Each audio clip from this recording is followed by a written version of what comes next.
In the name of my ancestors, peace, forever and always, welcome to another edition of the Reality's Temple on Earth. I am the gatekeeper of this internet ministry known as the mighty Angel Snub 7, your brother and hopefully your friend, Taalik Ibn'rad.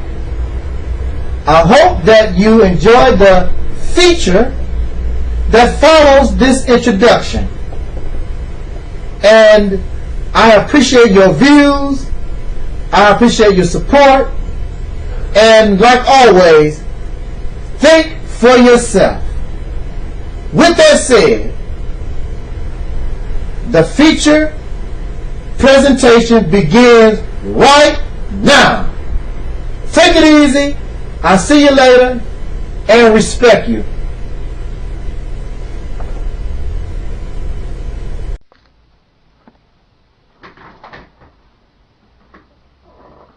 Peace forever and always. This is your brother, Taalik Ibn'rad.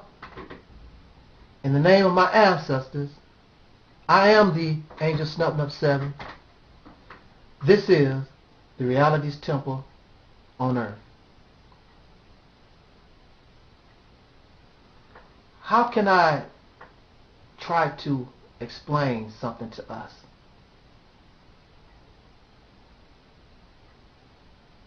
I guess I could do it like this. Try as you might,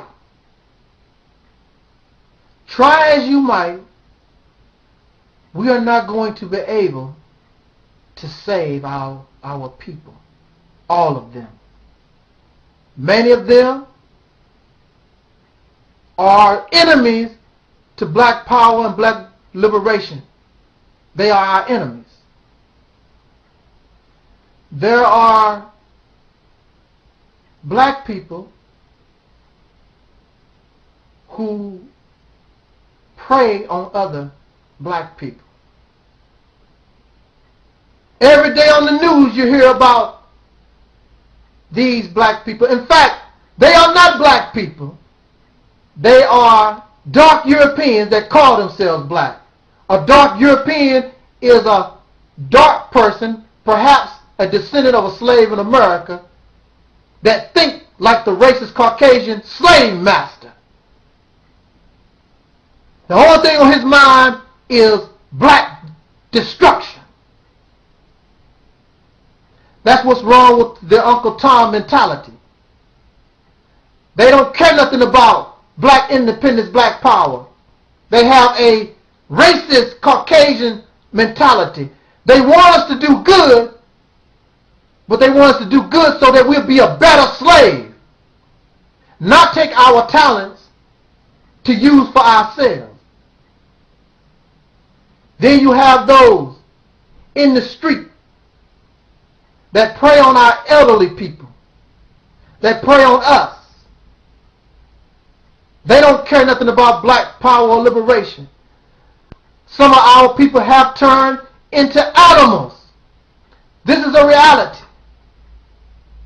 This is why it is so important that we, those of us in black liberation and struggle, we must combine our forces, because the first real enemy we got to deal with is those within our own people. You got nigger trash that don't care nothing about black liberation. They care about getting their next dope fix. They care about beating the black woman up. They care about stealing your car, robbing your house. There's nothing that you can say to them. They are the leeches living among us. And this is where I must agree with the brother TMOT. And see, the problem is, in his videos, he is fixated on these I call nigger trash. That's not all our people. Because if that was all our people, it would be outright chaos and mayhem, and that don't exist. But you do have a segment of us that you'll never be able to reach. And we must place ourselves in a position to defend ourselves against them before any so-called racist Caucasian people. I call them nigger trash. Now, we must give our people the benefit of a doubt. But when it is clear that these are our enemies, then they need to be, and we should treat them as an enemy, no matter how dark their skin, because they will kill you. They will murder you for the hubcap off your car. Our people, some of our people have become pure savages.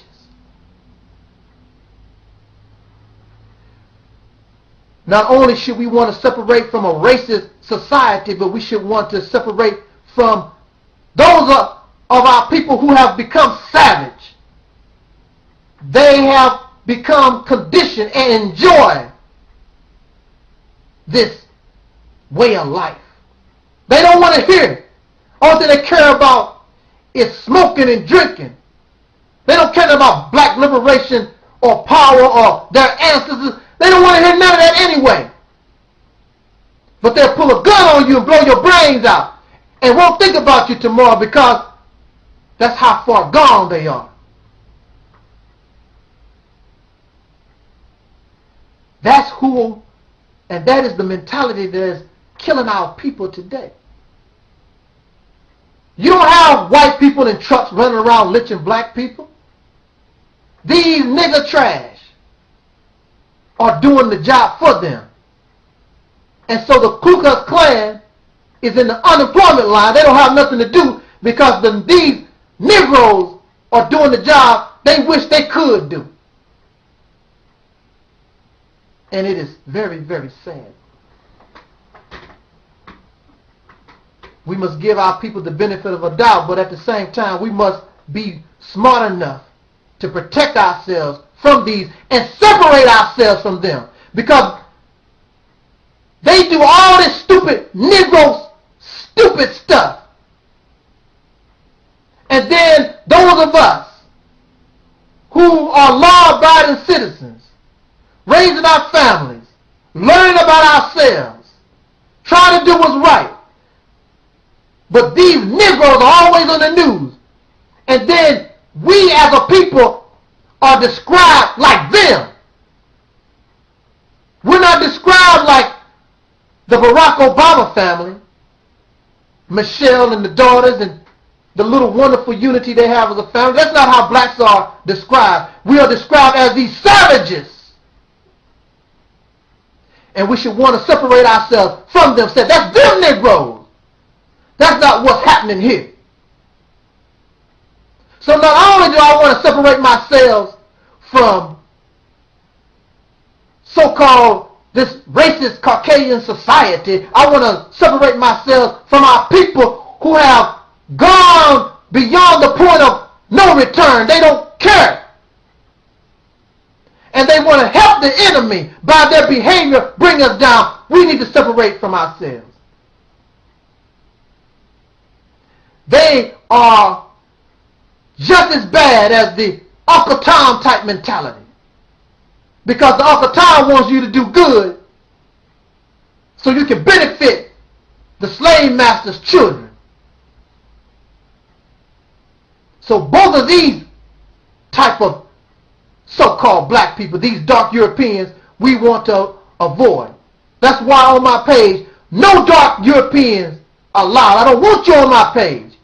If you don't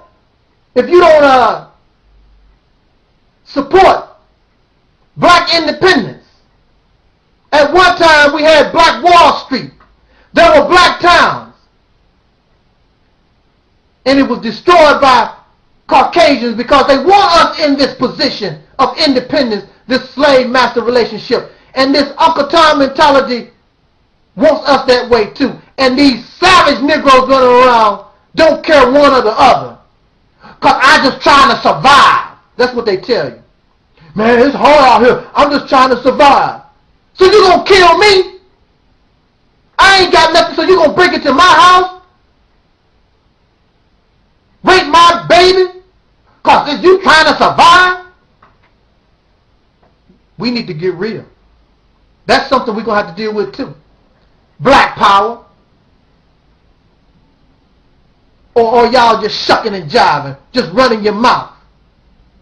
If you're not talking about unification of all the black power movements, then you ain't talking about nothing at all. It's a waste of time.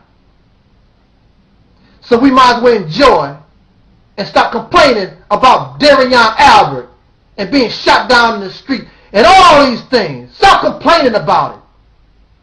Because if you can't unify, then it's all. What you're talking about ain't nothing. Because this little group over here can't do nothing. This little group over there, it's when the hand balls up into this fist is when it becomes dangerous.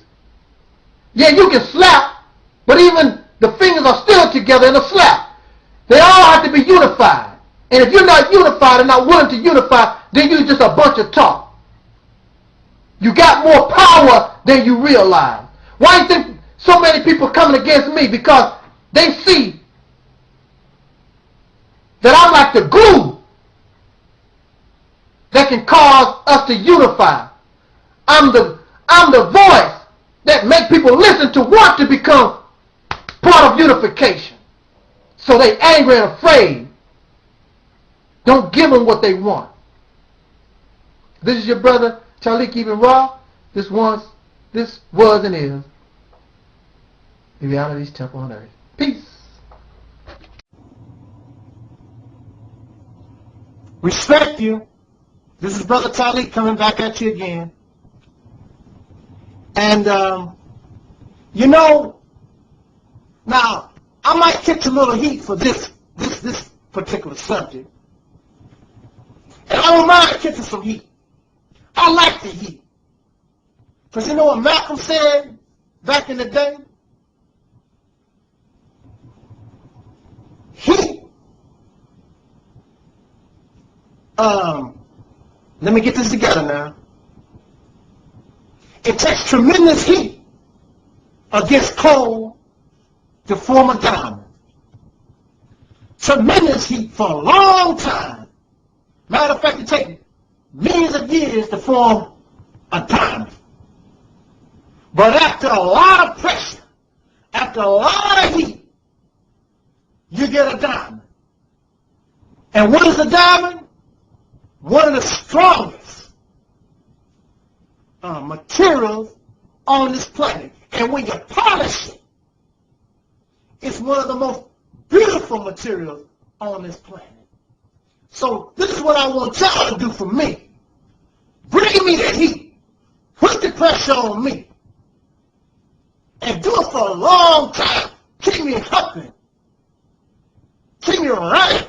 Keep it boiling. So after it's all said and done, when it's all said and done, I'll become a diamond.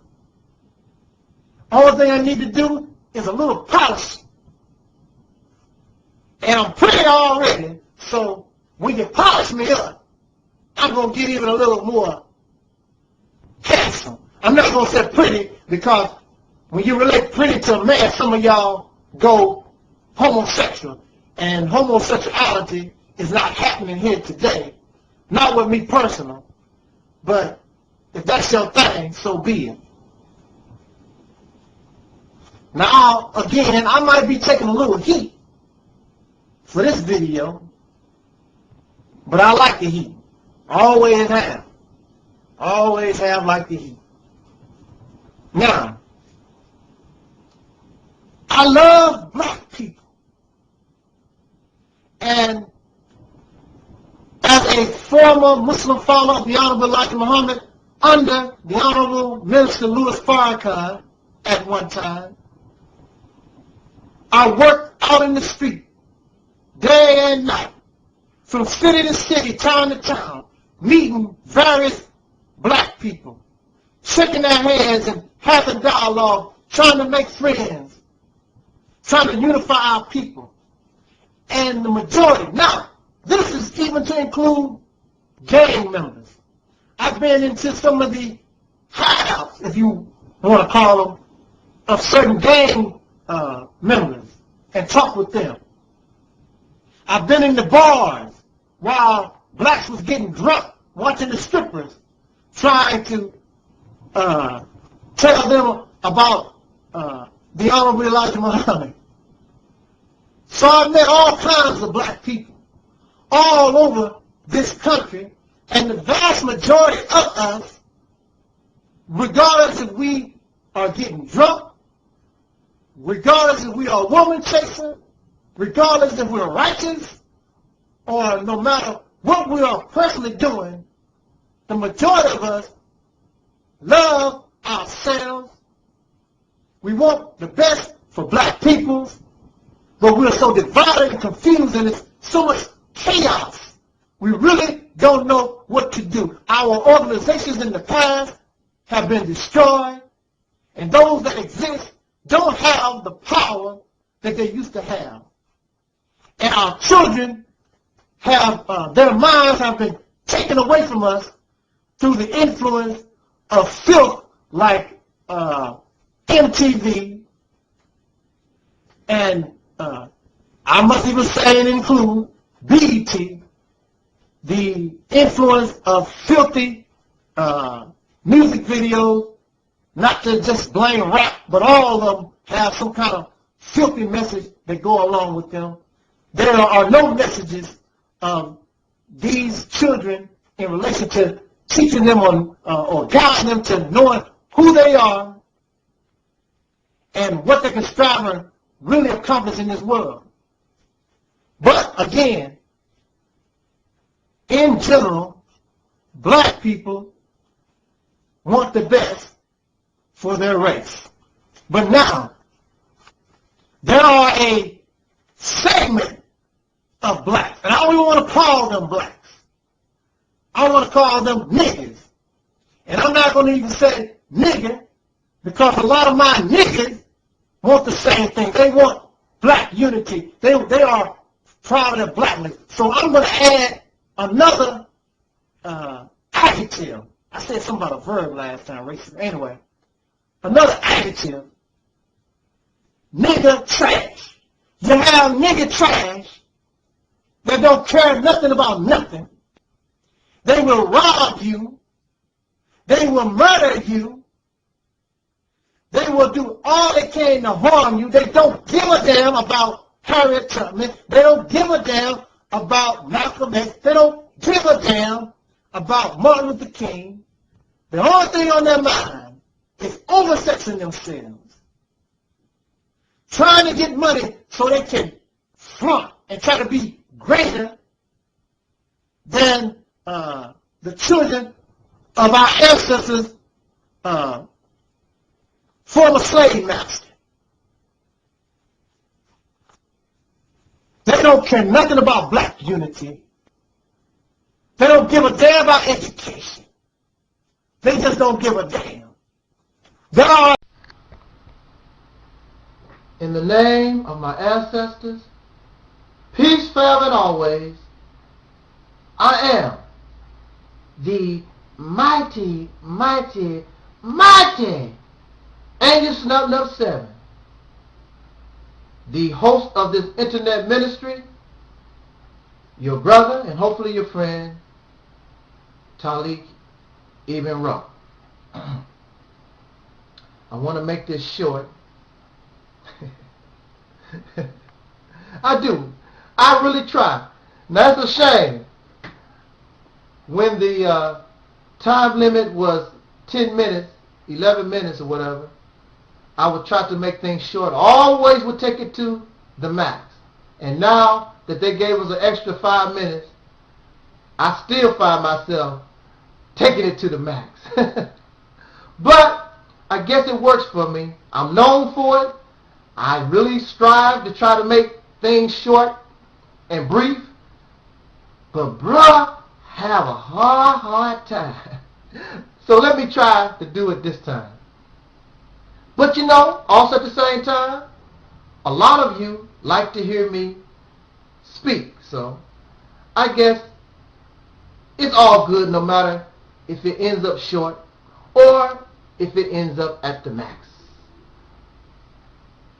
I'm just so happy that I can get any type of time with you because you are very important to me.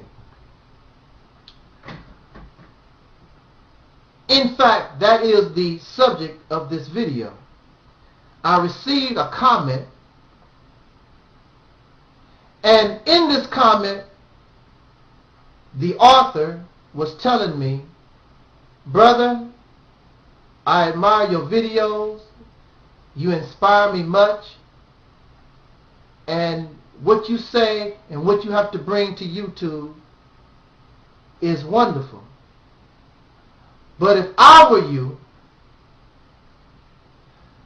I would give up on these Negroes. I would give up on these dark Europeans. I would give up on these people that have been called black. And I very much understand. And I want to tell you openly and honestly, straight from the heart, if it was up to me,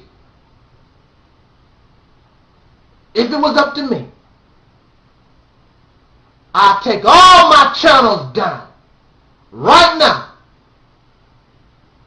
if it was up to me. And for me personally, and you've heard me say it before, if there's a God, if there is any supreme power, I would like to talk to that God and tell him or her or it, destroy it all. Black man, white man, red man, all of humanity needs to be destroyed. They are failures. They are incompetent. They are children in the mind. They'll never grow up. They have not earned the right to live. They are troublemakers, and no life, even microscopic life, have had problems with these idiots ever since they've come on the planet. So for me, my suggestion, for me personally, yeah, give up on these Negroes, give up on all human beings, period. And destroy humanity, destroy the human race so tough that not one trace, nothing would be left. Not no skeletons, not no DNA, nothing of humanity be left behind. So the other life that comes behind won't have no idea that these fools, these arrogant, egotistical, greedy and selfish things even existed. Me personally. But it's not up to me. Well, who is it up to? It is up to the creation,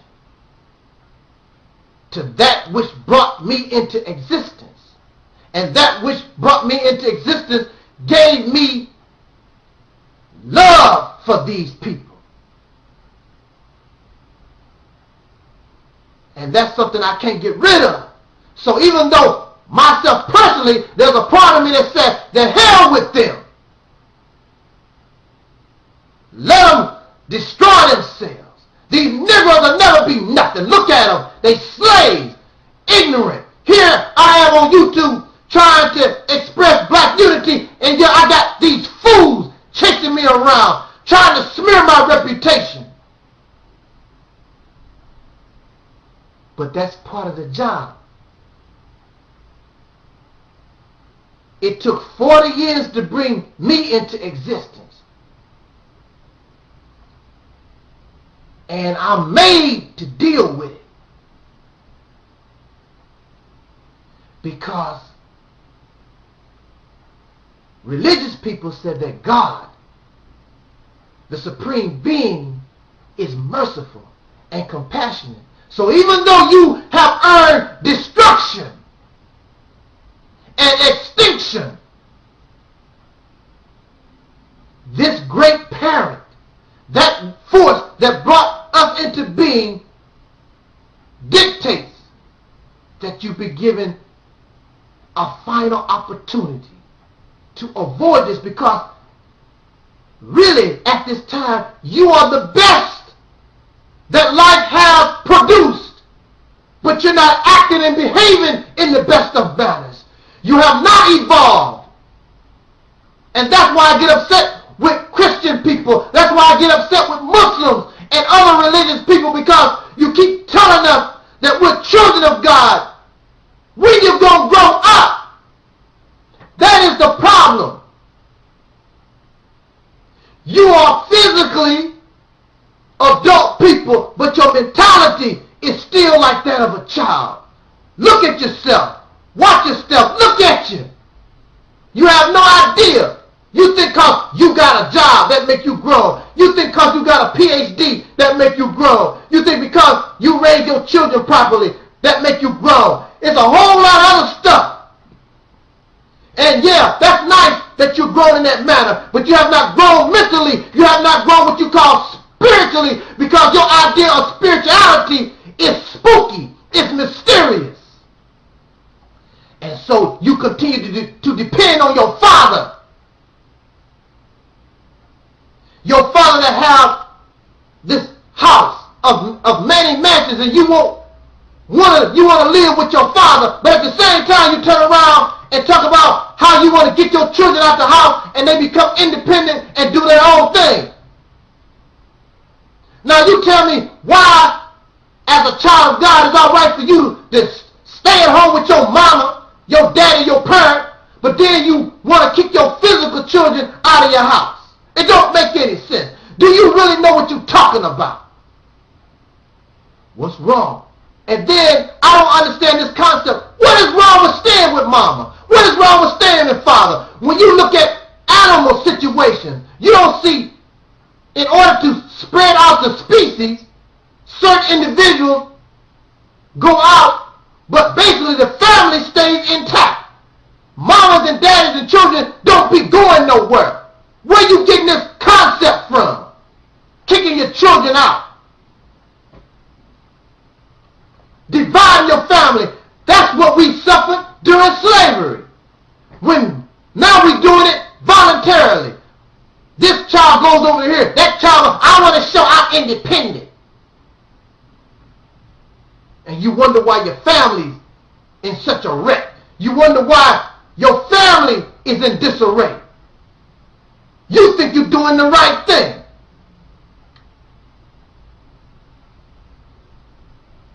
I cannot give up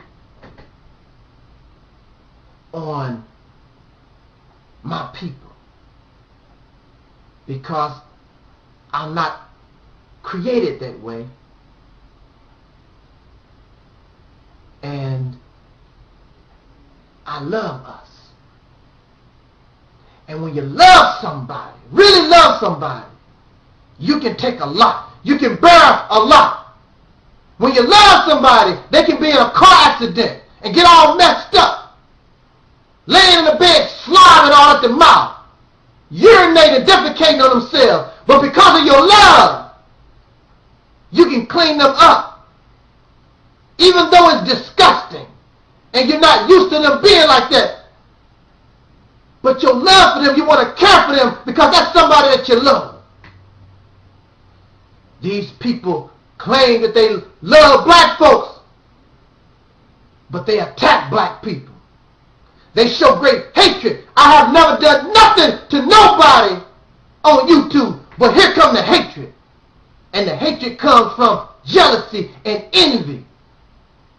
Because they want to be me. I did not ask to be me. But I have no choice in the matter. Because this is just the way I am. And whether you like it or not, I just got to do what I have been programmed to do ever since I was a little boy because of my experience. The majority of black people, there are at least 4 40 million black people in this country. I cannot give up on the 40 million. I don't know the 40 million. So I don't know how they will respond. I cannot base my decision on helping my people on some idiots. Let those idiots do what they feel they gotta do. I wish them the best of luck.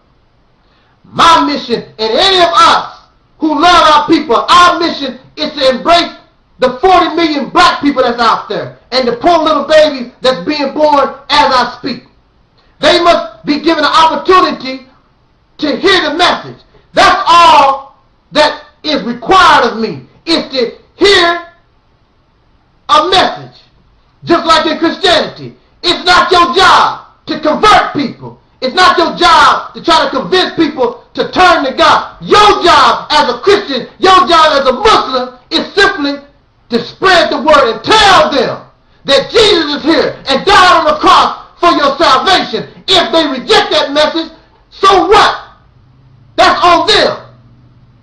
Because I know I've been told that lots of times. Well, brother, you know you got to accept Jesus. You told me the message. Now the ball is on my court. It's up to me. So now I'm flipping the script and turning it into you. The only way that you can get out of this situation, black man and woman of America, is to seek black unity. Keep listening to these fools that want to question my character. Am I honest? Am I a scam artist? Am I wearing a Texas tie? Am I bald head? Who cares about that foolishness? We in our communities have a deep problem. We've had religion, we got education, we got voting, we got all these other things we've been using for years and years and years, and nothing has been able to break the grip of death that is in the black community. You got it. What do you want to do? As a living person, living people move the dead. The dead can't move themselves. So if the people are dead, you can't expect them to do anything. So you got to cause, so those who are living must, like Jesus, raise the dead to life. Not the physically dead, but you got to, in some kind of way, unlock that key to their mind and awaken them so that they can express their greatest potential. Black man and woman, you got so much potential. You just don't realize it.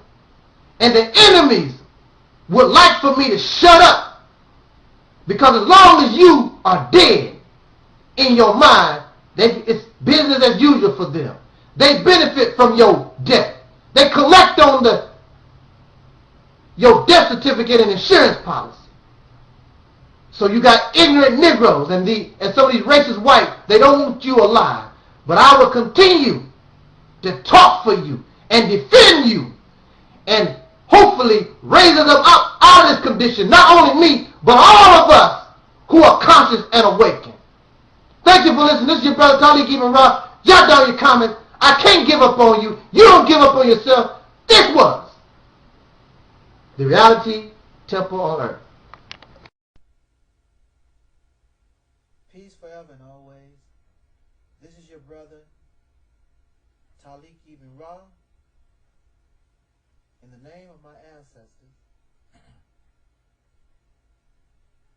I am the angel stepping up 7, your brother and hopefully your friend, Taalik Ibn'rad. What inspires me to make this video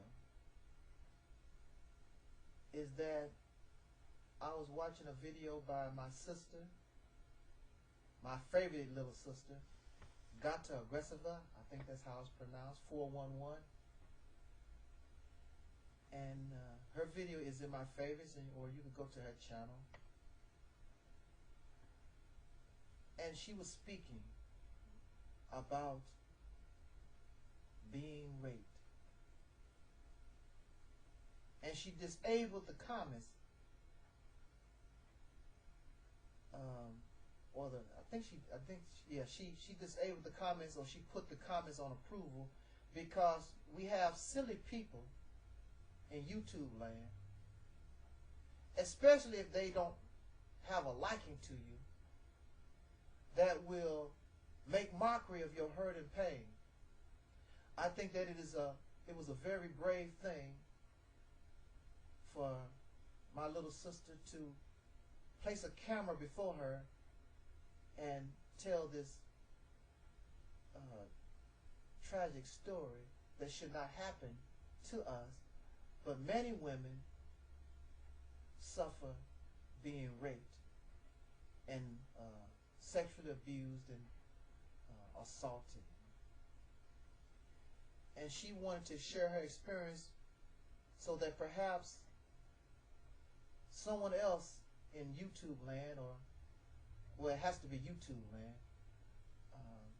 that experienced the same thing, know that they are not alone, and perhaps it will inspire them to be brave enough to testify or bring the one of whom done this horrible thing to them to justice. In my opinion, there is no punishment. I can only see really it being very extreme, or death itself. That's the only punishment I can see when you violate a person like that. Regardless, as you know, men get raped also. When you violate someone like that, I know that it's a terrible feeling of being helpless and hopeless. And I sort of can identify with her situation, because I was not physically raped, but I was mentally raped, basically. As many of you know, I suffered 10 years in a mental institution for no valid criminal or medical reason. I was placed in that situation, and I was done and acted upon just because they had the power to do so, and they done it. If Gator or Gata, Aggressive 411, can put her story out in the public, perhaps that should make me brave enough to say something that I've kept a little inside for all these years. And what I want to say to us very quickly, because my time is running out, is that I felt hopeless. There was a time. See, men are taught not to cry. But I'm telling you, I was placed in this mental institution, of which some people, when they don't like you, they come on YouTube and they write these comments. I see why you was in a mental institution. Because they don't like you. But I was placed in a situation, and I was told outright, you can be here the rest of your life unless you allow us to make you into something we know that you're not. But you need to do that in order for us to set you free. What do you want to make me? I want to make you an insane criminal mental patient. That's why you was brought here, because you committed a crime and you are insane as far as we're concerned. And when you leave here, you need to understand, boy, that's what you are. So, and if you don't, we'll hold you until you break, or you'll be here for the rest of your life. I used to sit at the window in my room, and the room, you're sitting behind glass, and it's bulletproof, unshatterable type glass. And I used to watch the birds fly, and watched the people go up and down the street.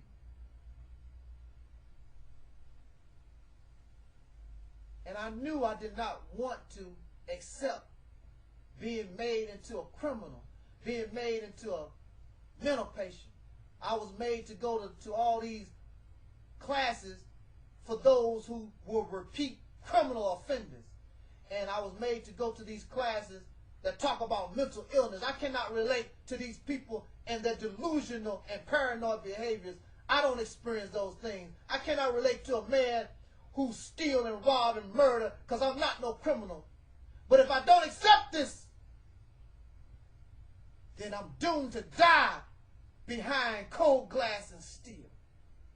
So there's a feeling of hopelessness that come on you. So I used to sit there in front of my window and look out. And I cried to God. I cried to Allah. I cried to Jesus. And I was like Jesus on the cross when he hollered to the Father, "Why have thou forsaken me?"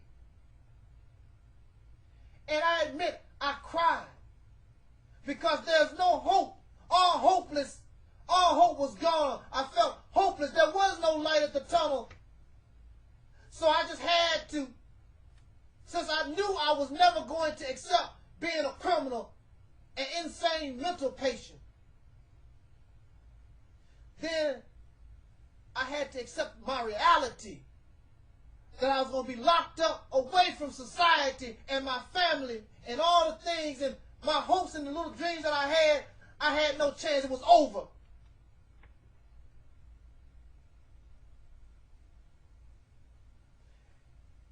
And I sit on my bed and I cry like a damn baby.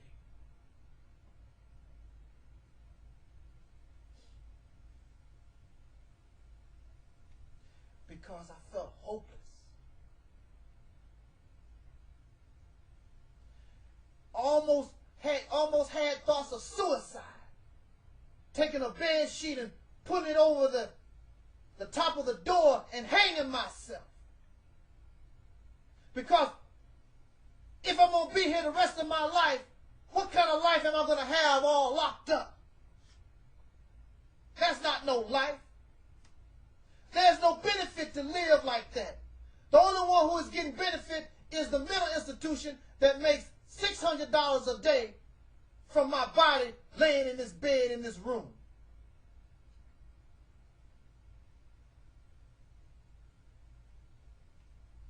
A feeling of hopelessness. Crying like a baby. Grown man. Thinking about suicide. But as you can see, it did not happen. I did not give my enemies the pleasure of going out like that. I began to change my thinking. And the first thing I thought about was my ancestors who came over here in the hold of ships, who laid in their own feces, who laid in their own urine, who was treated like an animal. If they, for 300 years, endured this type of treatment, this ain't nothing. So stand up, Negro. You who are descendants of slaves, that's what I had to tell myself. Stop being hopeless. The fact that you're living today is the hope. Look deep and down yourself and grab that which caused your ancestors to survive this torture with a smile, and that's what I've done. So now you have me here today on YouTube, stronger than ever. You can't break me. They tried it. There's nothing that you can say that can hurt my feelings. There's nothing that you can do can break me. There's not enough. There's no money that can buy me. So now hopelessness has turned into high self-esteem. This is your brother Taalik keeping raw. This was and is the Reality's temple on earth. Peace. Okay, peace forever and always. This is your brother Taalik Ibn'rad, and I am the Angel Snubbed Up 7. This is the Reality's Temple on Earth. We're being a little informal today. I just had a quick thought on my mind. Want to, instead of putting it on pen and paper, we're going to do it on video. All right. Now, there's a problem in the black community. And the problem in the black community is, it's mind-boggling to many of us why we don't want to be independent from Caucasian people, why we don't want to be free. Some of us think that we are free. Some of us think that we are independent. And I want to, those of you who become frustrated, you probably already know this, but I just want to remind us, because dealing with black folks is very frustrating. These black people can wear you out. And I want to tell you or remind you why it's so difficult to work with black people. One of the reasons. There are a few others, but we're going to concentrate on this one, because this one here is probably the foundation that holds up the rest of it. Now, I want to give you a quick example. When a person goes to jail, now they was not born in jail, they was born free. Well, actually, if you are black being born in America, you are never free. But I'm just going to say, you just don't have any chains on you. So when you were born, you were free. There is no child, male or female, that says, oh, when I grow up, I want to go to prison. Oh, when I grow up, I want to go to a mental institution. Oh, when I grow up, I like to go to jail. There's nobody in their right mind as a child that would ever say, oh, when I grow up, I want to be incarcerated. So, incarceration is a consequence of circumstance. And many times, we are the responsible party. We do something sometimes, because we can be incarcerated, not of our choice. But we're going to say, we're not going to talk about innocent or guilty. We're going to talk about incarceration. So you're free. And when persons first get locked up, when incarceration is new, since you know, listen to what I'm saying to you, since you know what freedom was, you want to get out of jail. You want to get out of prison, because you knew what freedom was. So when you first speak to black people, the problem that we have in trying to relate to our people about being free is that they have never known freedom. They was not born into freedom. The only thing they know is some form of incarceration, some form of being under the authority of somebody other than themselves, somebody that don't look like them. That's all they know. So they think that incarceration is freedom. Just like your dog. You raised that dog from a puppy. The only freedom that dog ever knew was living in your house.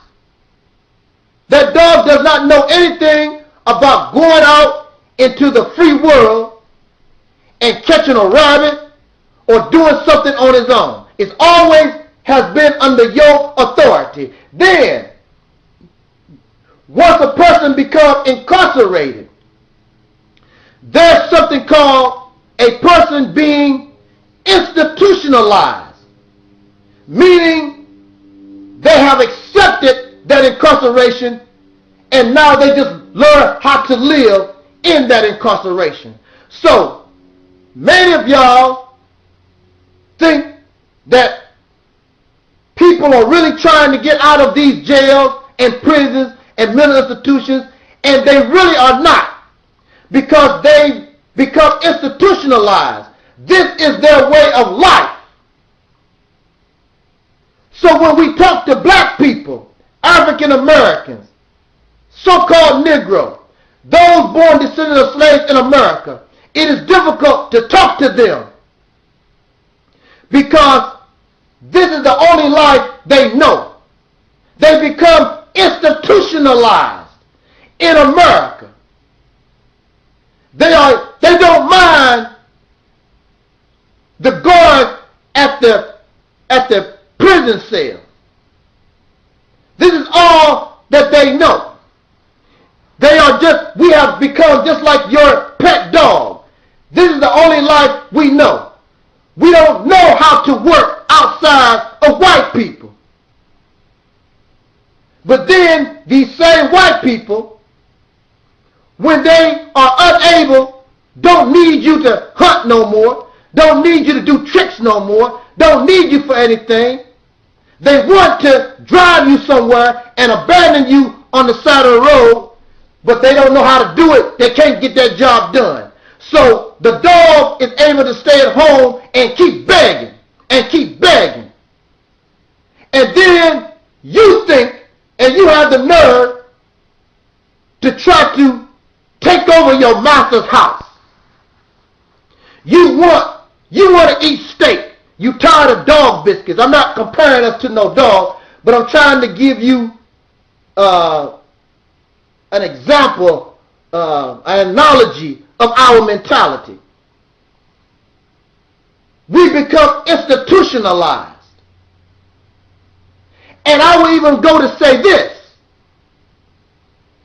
Even those that holler black power, hotel ashe, assalamu alaikum, praise Yahweh, even those individuals are still institutionalized. Because, see, you live comfortable in your jail cell.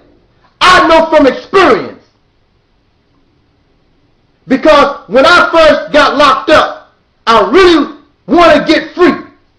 But after a certain period of time, you sort of begin to like your incarceration because you still get everything that you want. You just can't go nowhere. You can still get the women. You can still get your drugs. You get 3 meals a day. You don't have to pay no bills. Get to play basketball every day. So you get comfortable. These people are comfortable in their jail cell. But one day, I woke up and just decided, no more. Because I'm better than this. The black people of America don't think they are better than how they're living right now. They are satisfied being institutionalized. I woke up one day and said, look, I got to get out of here. And see, another thing, when you have not been free for a long time, it scares you. These black people are afraid to leave white folks. What am I going to do? That's the way I felt. I was afraid. I was locked up for a lot of years. And I was afraid to be free. Yes, I say it. I was institutionalized, and then when I thought about being free, I was afraid. How I'm going to live, how I'm going to take care of myself. Things have changed. All these different thoughts in my head. But I began to think and look in the mirror and look at myself, know who I am. And I had to begin to say, I'm better than this. I need my freedom. I can do better than this. To hell with these women in this place. To hell with their food, their TV. I don't want nothing to do with it. I want out of here. That began my journey to get free. By any means necessary. Within their law.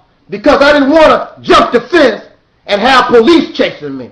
So I want to be free, but I didn't want nobody, the slave catcher, running and chasing me. So that's the problem with black America. That's the problem, Nation of Islam. That's the problem, Hebrew Israelites. That's the problem, Sarah Sudan Seti. That's the problem, Moore Science Temple. That's the problem, Ray Hagen, with our people. They are institutionalized. What we gonna do? What we gonna do? They don't see themselves better than this.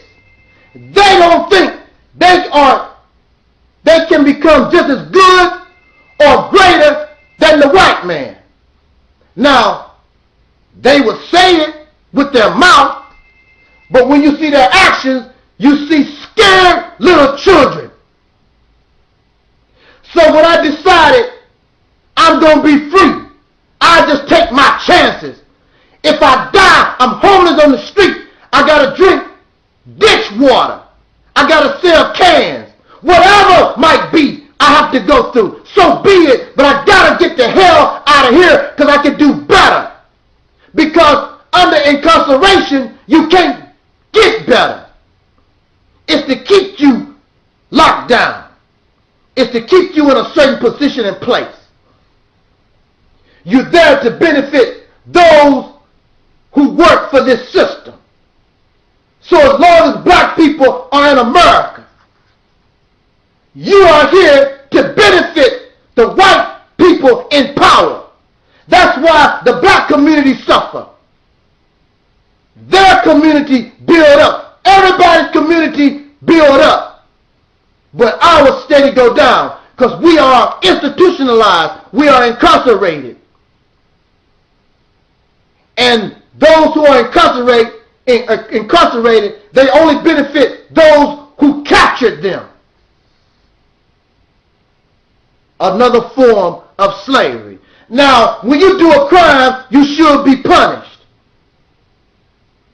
But we as a people,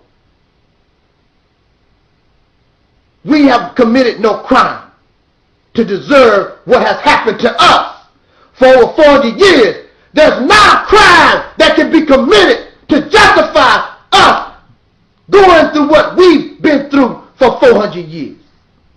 That's why I can't get with this God. And y'all making up all these old pitiful excuses why God allowed black people to suffer like this. There's nothing. And then these devils that done this to us, they run around on vacation in Hawaii, in the Bahamas, and we still suffer.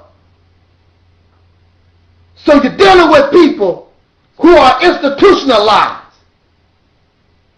They don't know no other life. They don't see no value in themselves. So our job, for those of you who are awake, we need to rise up and become the example that you can get free, that you can do better than being locked up. Then when they see you do well and better, that will inspire the rest. But y'all too busy fighting each other, jealous, talking about each other, silly ass people. That's why a certain generation has to die off and a new generation be born to get the job done with y'all silly ass. And then they reap the reward that could have been ours. I would like some of that reward. But unfortunately, I have to work with others, and these others is just some love. Yeah, they way out in la-la land. Anyway, that's what I wanted to say. My time is up. Thank you for listening. Jot down your comments. This is your brother Taalik Ibn'rad. I'm using comment approval because I'm tired of these silly fools writing silly stuff on my page. I'm outie 5,000. Till next time, y'all. Alrighty then. That's the end of what we want to say today. I hope that you enjoyed it. Thank you for supporting the Reality Temple on Earth Ministry. I'll see y'all on the flip-flop. And take it easy. Again, thank you for your support. of this ministry and your views. And like I say, as always, respect you. And I'm Ari 5000. Till next time, y'all.